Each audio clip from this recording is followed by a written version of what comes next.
Good morning, friends. Welcome back to Willow Creek Homestead. My name is Kenzie if you are new here. And in today's video, we have an absolutely massive planting day ahead of us. This is not even everything.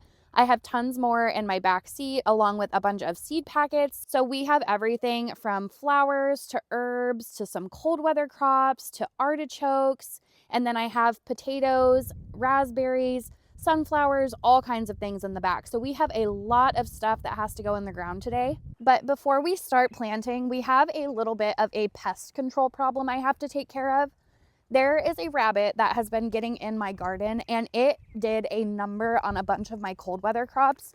So my mom suggested that I grab some mothballs and sprinkle them all around the perimeter.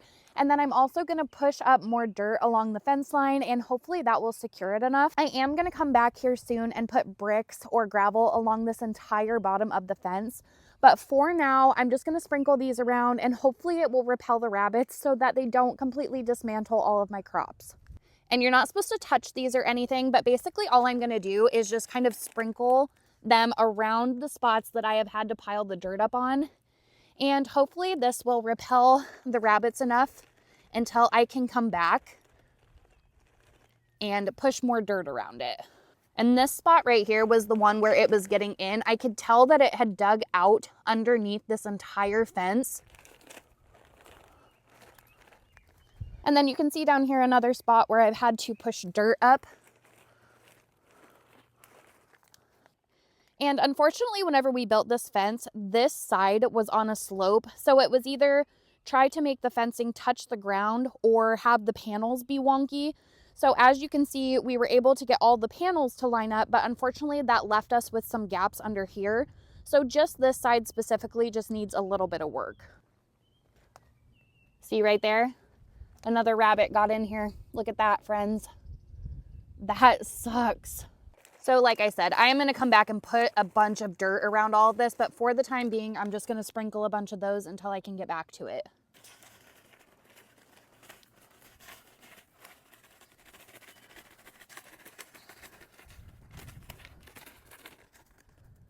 That really sucks, friends. They didn't get all of my broccolis, but they did get a couple of them. You can see that they decapitated the tops of them. And then over here, they did a number on these 2 Chinese cabbages. And then they also mowed down my cabbage right here. Okay, so I got all the mothballs sprinkled around the perimeter of the fence, and I'm gonna come back to that, but I have so much planting that I have to do today, so I have to get started on it. The next thing we are going to move on to is doing all of my potatoes, and this is going to be a 2-part video. Next weekend, we're going to come out and do all of my warm weather crops. So for today, we are going to work on all of my starts that I have that can go in now. We're going to be doing a bunch of seeds, a bunch of planting, and then all the potatoes and blackberries and raspberries. So this will be part 1, and then part 2 will be all of the warm weather crops. And I did get all the rest of my beds prepped and ready to go. So everything is prepared and ready for all of the planting that we're going to be doing for the next 2 weeks together.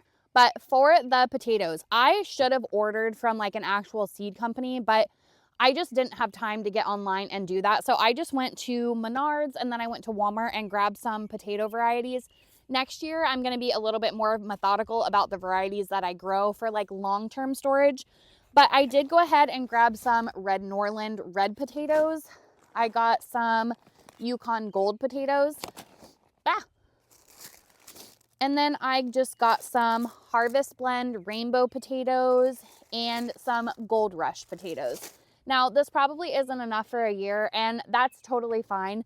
This is row number 4 in my garden, and down there I have all of my carrots. So the rest of this row, we are going to do all of the potatoes in, and then possibly some of the rows over there as well. I just want to save the back rows that are like right in front of the house for a bunch of sunflowers that we're going to start today. So I am going to go ahead and get started on all of these, and hopefully we can get a good potato harvest. I probably should have bought more bags, but that's totally fine. I think Yukon Gold is generally a long-term storage variety. And then the Red Norlands are also supposed to be a long-term storage variety. So it says that we need to plant these approximately 3 to 4 inches deep and leave space about 2 foot in between. But I'm going to plant them a little bit more densely. You can plant them You can plant them farther apart if you want like really big potatoes, but I don't particularly care if the potatoes get huge. So I am going to plant them a little bit closer together and just see how it works out. So we're going to start with all of the red Norlands, and I'm going to get going and plant this entire row with as much of them as I can. Has anybody else gotten a ton of rain where they're at? I'm in Iowa and it has rained non-stop here, which is good for planting because all of the soil is like really moist and it'll be good for everything that I'm starting today. But it is perfect out today and the rest of the forecast is absolute crap. So I definitely wanted to get out here and get some stuff done. Oh, I misspoke, friends. These are the Yukon Golds. So these are not red Norlands, they are Yukon Gold. And I have been absolutely loving the composted sheep manure.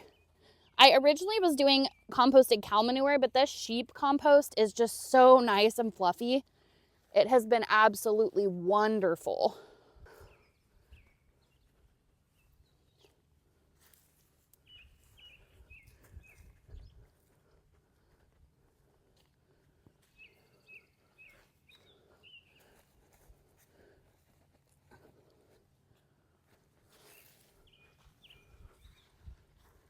And when you go to plant potatoes, try to make sure that you're planting the sprouts up so that whenever these start to come up, they can come through the soil. Okay, and then this back row, I want to do sunflowers along this entire row on the back side. But from like about the middle over, I think I'm going to do potatoes. I don't know if it's a good idea to mix your potatoes in with flowers or not, but I would rather make a bed dedicated to half potatoes, half flowers than half potatoes and another vegetable. So I'm going to get all of the red Norlands on this side. And if I have extra potatoes, I think I also want to do some in grow bags. So that'll work out perfect. Look at that. These are more than ready to be in the ground. And I think I can plant the red Norlands a little bit more densely because these are a smaller potato anyway. So I'll probably do 3 on a half instead of 1, 2, 3. And we'll see what that gives us. Potatoes are really easy to grow. I've always had really good success with potatoes, even in my grow bags. You just have to be careful what you plant them with because potatoes are more susceptible to diseases and things that can spread to your other crops as well. So I think keeping my potatoes over here with all of my cold weather crops that won't be as susceptible to stuff will also work out really good for me. And we will see what we get. I actually think I'm a little bit behind on the potatoes, you guys. For some reason, I was thinking you needed to wait closer to the last frost date, but then as I was doing additional research, it said that you can plant potatoes out like 4 to 5 weeks before your last frost date, and I think that's what I did last year. My brain is just a little confuzzled this year with the new house stuff and whatever, but I think we'll still be okay. I have found so many worms in all of this soil, you guys. It's been absolutely wonderful. They are loving it in here. Oh my gosh, look at that. It looks like my hair in the mornings, my God. And I did grab a bunch of manure. There's a whole trailer over there. So I think I'm gonna actually come back and put like a little bit more on top just so it really, really covers all of those roots and things because some of those are really thick and tall. And I wanna make sure that they all get under the soil. Okay, so I got all of those potatoes in, including the rainbow variety and another like yellow variety of potato from Walmart. So got all of those in. And then on the back side of this row, we are going to plant sunflowers. Now, I also have 2 more rows over here. I can't plant sunflowers right there because they will shade out the tomatoes and cucumbers and stuff that I'm going to use on that trellis. But this row and the next row over, I want to be able to see them from my house. I think that that would be so beautiful. So we have a couple different varieties that we're going to plant from MI Gardener, and I'll show you what they are. Okay, so this first sunflower is called an evening sun sunflower, and this one is supposed to be one that produces multiple shoots. Some sunflowers only produce 1 large sunflower, and then you get some varieties that have like multiple offshoots of sunflowers. So I thought that this one would be really fun. This one is the one that I am the most excited for. This is the chocolate cherry sunflower, and I believe this one just puts off 1 big one. So these are going to be really, really cool. And then we just have the standard autumn beauty sunflower. This is what a lot of people grow. This is what I have grown in the past. These things get massive and they're gorgeous to look at all summer long. So let's get a bunch of these stuck in the ground. So I'm going to start with these chocolate cherry sunflowers and we're going to do them every 6 to 8 inches. And it says 2 to 3 weeks before last frost, and we're about a week and a half-ish away from the last frost, so this will be perfect. Sunflowers are very, very easy to grow, so they should have no problem at all coming up. And we need to put them in 1/2 inch deep.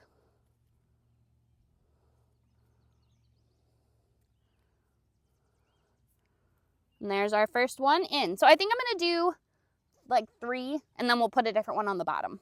Okay, I take it back. I did this whole row of chocolate cherry.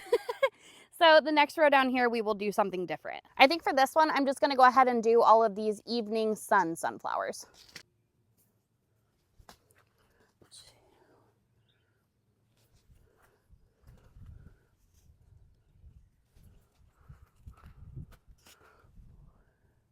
Okay, so got all the sunflowers on the edges, and if I notice that they're shading out my stuff too much or going to be a problem, I'll just cut them and put them in a vase. So just a little tip for you, if you plant them somewhere that you don't like, you can either always replant them somewhere, or you can also put them inside as decoration. Okay, so now we're gonna get started on all of my starts. I had them outside hardening off for the past week, and then all of my warm weather crops are also in the process of hardening off so that we can get them brought out next week.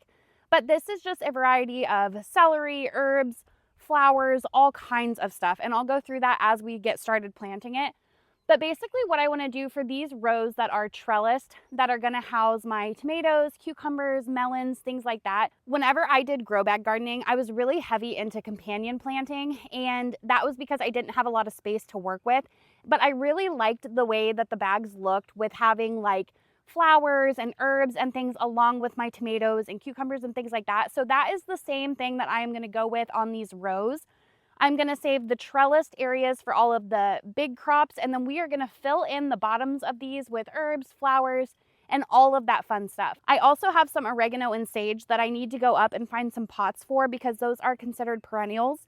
You don't want to put oregano and sage like in ground in your garden because they'll just come back every year and become a nuisance. So we'll get those potted up, and then let's get the rest of these in these rows and get started because we have a lot to cover. Look at those, friends. I started all of these myself. I'm so proud of them. Some of them have already started to bloom, but that's okay. I think I'm gonna alternate every other row. We're gonna do like flowers, herbs, carrots, and just keep alternating as we go. I also want to do some of these perimeters with marigolds and a bunch of basil. I let a bunch of my basil last year go to seed, and the pollinators absolutely loved it. So I want to definitely incorporate as much of that into these as well as I can. And I have tons more snapdragons over there, but I'm going to get started with these 2 containers. I recycled a bunch of like butter containers and sour cream containers and things, and it worked really good for all of my starts. But as you can see, these desperately need put in the ground. Their roots are starting to entangle really bad.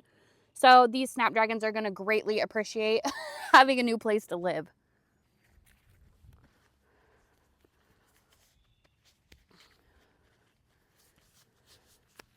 And I did go ahead and put a bunch of manure on this row yesterday. So it is all prepped and ready to go. And I'm going to try and be as careful as I possibly can untangling these because the roots are not that great. So hopefully they will bounce back and all will be fine. I actually didn't know that snapdragons were considered a cold weather flower. For some reason, I was thinking you couldn't plant snapdragons out until the last frost. And then I did some research yesterday and realized I could have planted them out probably 4 to 5 weeks ago. But it is what it is.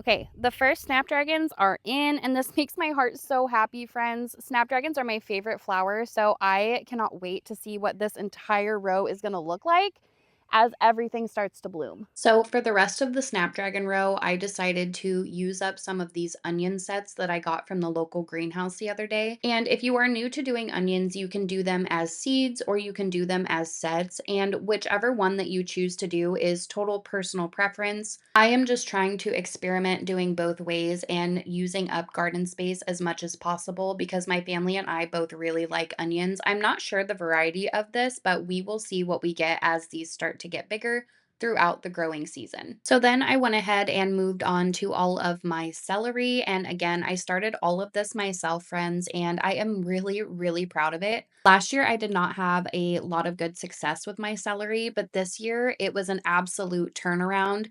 So, celery takes a really long time to germinate. I want to say it's up to 21 days that it takes for your seedlings to start to sprout. And basically, what I like to do whenever these start to get bigger is I just put a bunch of them in a bigger container. And then I like to separate them out and plant them individually in the ground. And it just makes the transplanting process a lot easier. And you use less containers because you can really pack celery in quite densely before you go to plant it. My favorite way to preserve this is to do a bunch of them chopped up in freezer bags or sauteing them in recipes. I also like adding the celery into a lot of my canned soups and ready to go meals so that my family and I can have all that throughout the winter months. I can't lie, friends. Planting is not my favorite thing. I would much rather be harvesting than planting because this is so incredibly tedious, but I did get a lot done, so let's go through it. Okay, so this first row, like I said, is all of the Snapdragons. I actually thought I was going to be able to do the entire row, but turns out I don't have as many Snapdragons as I thought I did, but that's totally okay. So these are all just a mix from a local greenhouse and MI Gardener. There's tons of different colors and varieties. There's also like an all white one in here somewhere that I'm really, really excited about. These yellow ones I saved seed from last year, so super excited to have these in my garden again.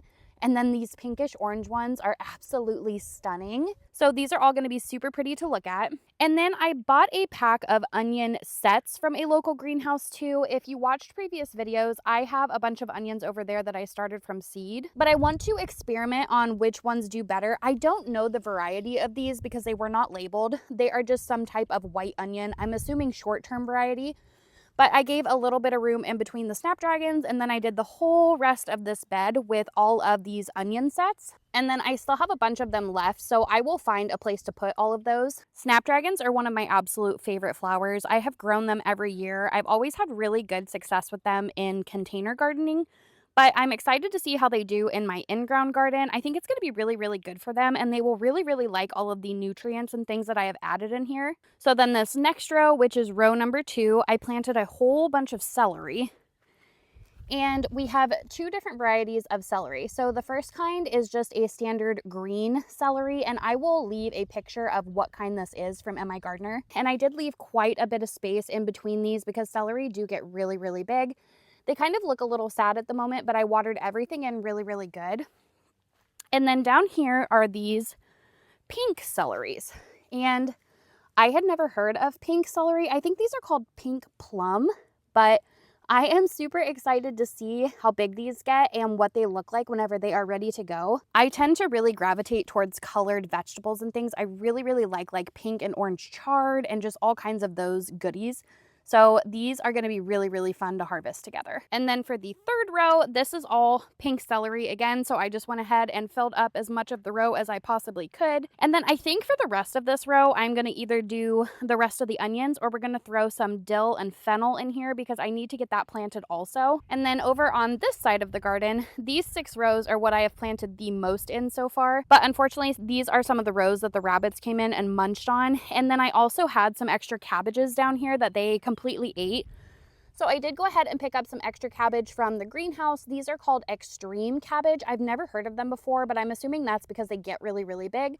So I went ahead and put 3 more over here. And then over here, if you remember, I did have 2 Brussels sprouts right here that they completely mutilated. I do still have some here. They did munch off the tops of them quite a lot. I'm hoping that these will grow back. And then here are some of the kohlrabi that they ate. I mean, they just completely decimated this. But the kohlrabi part that you harvest is down here. So I'm hoping the leaf growth won't like mess up with any of the harvesting down at the bottom. And then I also went through and added a couple more cabbages. This is one of the cabbages that I pulled out. I mean, they just completely ate it to nothing. And then there's like a stem over there somewhere. And I really want to get a red cabbage harvest. So I'm hoping that the window isn't too far back now. Sometimes with your cold weather crops, you only have a little bit of time to harvest all of this stuff before it gets super hot. So I'm hoping that it's not too late to try and replant some of this stuff. And then down here, they did eat 3 of my Chinese cabbages. This is one that they munched on really bad. So I went ahead and replaced it with 2 more. Okay, so next up on the list are these artichokes. And I have never grown artichokes before. I've never even tried them. And I don't know much about them, to be perfectly honest with you. I probably should have researched when these are supposed to go in the ground. But this is just going to be like a get what you get crop for me. I just know that they are outgrowing these containers really bad. They need out of them. I don't really want to have to up pot them to just put them in the ground in a week or so. So I am just going to stick them in and see if we get anything. If we do, we do. If we don't, we don't. Not a big deal. But yeah, as you can see, they are really root bound and kind of struggling. Now, I do want to say that artichoke take up quite a bit of spacing. So I'm going to leave a bunch of room from these cabbages and just kind of stick them in at the end of this bed, just so I can get some of this space utilized, and we'll see what we get out of them. I have seen a lot of people cooking artichokes and raving about them. And then I also really like spinach and artichoke dip. So hopefully we can get something. That would be nice. But if we don't, there's always next year.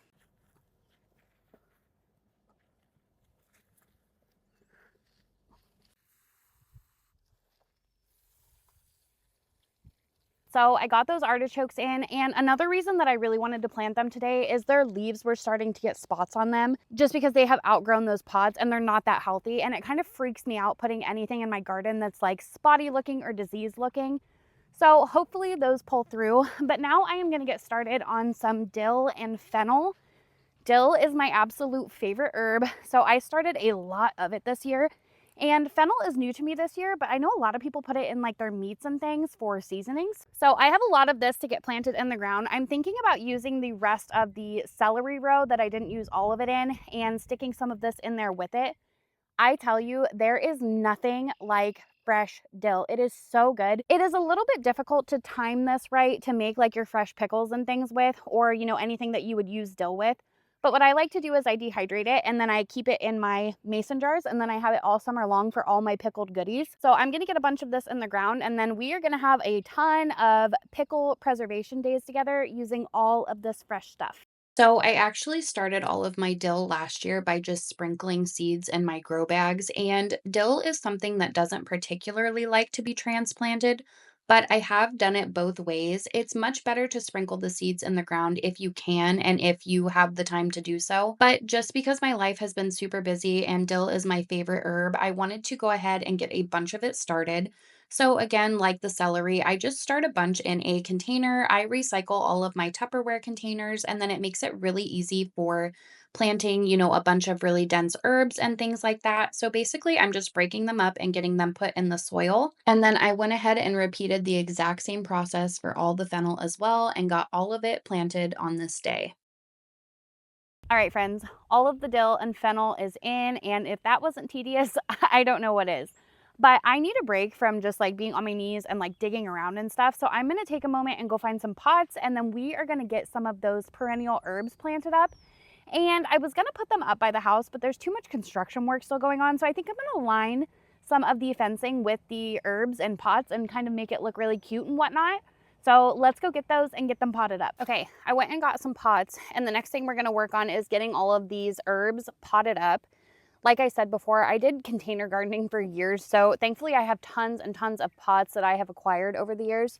So I just went over to the shed and grabbed 5 of them. There's another one over there, and this will be perfect for exactly what we're doing. So I didn't start sage this year. I completely forgot about it. So I did pick up one of these tri-colored sages at the greenhouse the other day. So I'm going to get this put in the first one. And if you really want to get the most bang for your buck, herbs is a great way to do it.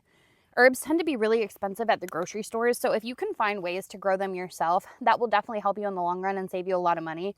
I also really like that a lot of herbs are just kind of a plant it and forget it thing. I don't have to do any babysitting of any of this stuff, and it will just continue to come back every single time that you cut it. They will just continue to grow and grow.